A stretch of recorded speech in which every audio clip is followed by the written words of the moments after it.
Народная русская сказка. Заяц-хвостун. Жил-был заяц в лесу. Летом жилось ему хорошо, а зимой голодно. Вот забрался он раз к одному хозяину на гумно снопы воровать. Видит, там уже много зайцев собралось.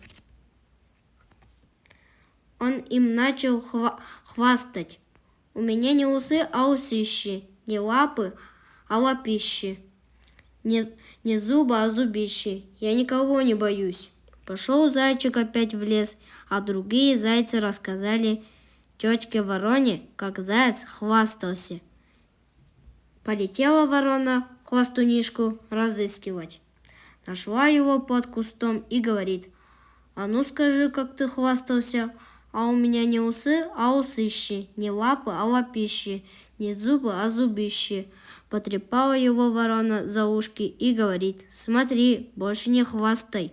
Испугался заяц и обещал больше не хвастать. Вот сидела раз ворона на заборе. Вдруг собаки набросились на нее и стали трепать.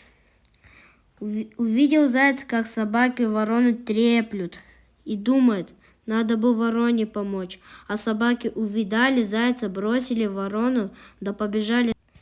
Заяц быстро бежал, собаки гнались за ним, гнались, совсем выбились из сил и отстали от него. Сидит ворона на заборе, а заяц отдышался и прибежал к ней. «Ну, — говорит ему ворона, — ты молодец, не хвостун, а храбрец».